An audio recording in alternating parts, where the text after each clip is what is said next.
through how we would have worked out question 8 here. So we've got your expenses, and you divide the expenses out based on whatever you think is the most suitable one, or basis of absorption. Indirect labor was one that, in class we weren't 100% sure, but so that means that you could choose either floor area or machine valuation. So in this case, I've chosen machine valuation to share it out, and we ended up with a total figure for each of them. Then to get the overhead absorption rate, we need to divide those totals by the total number of hours. So always when we're doing absorption, it's the overheads divided by hours. And I'll call it, let's say, total hours. Now, this would be either labor hours or machine hours, depending on what the dominant activity in that particular department is. Now, in this question, we're actually told that calculated based design and painting are based on labor hours, machine is based on machine hours. Okay, so that tells us how to do it. So where did this 192,000 come from? Well, the 192,000 is I'm making 24,000 units of Model T, and in the machine department, I'm going to spend 8 hours to make one. So 8 by 24 plus 12 multiplied by 7. So that's all of the time I'm going to spend in it's the design department I'm looking at here. So that will give us the total for the design department. And remember, we have to do this based on labor hours. So that's the machine hours I looked at. It should be labor hours. So it's 6 by 24 and 4 by 12. Because it's based on labor hours. So I'll go back to machine hours, what I was doing there a second ago for the machine shop. So it'll be 12 by 24 and 10 by 12. Multiply those out and add the two numbers together, and that'll give you the total hours that I'm going to have to spend in the machine shop, and then something similar for painting.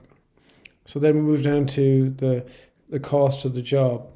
So once we've divided those and worked out the rate, that means if I'm going to price a job, the overheads, when I come up with my figure for overheads, in the first department, the design department, it's 0.76 as per labor hour. So we ask ourselves, well, how many hours of labor will I need to spend to actually in this particular department making these two goods?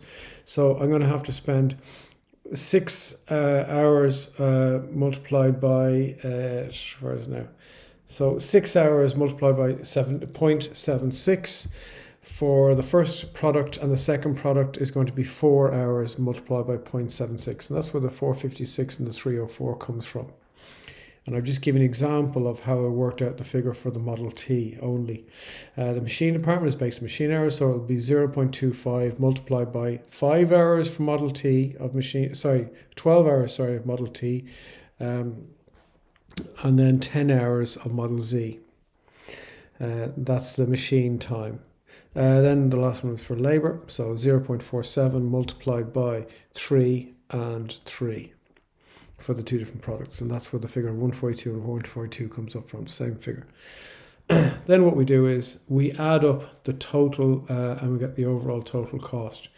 One thing just to make sure, when it comes to working at the labor rate and the labor figures, just in case you had an issue there with those, you look at the number of labor hours multiplied by the labor rate per hour.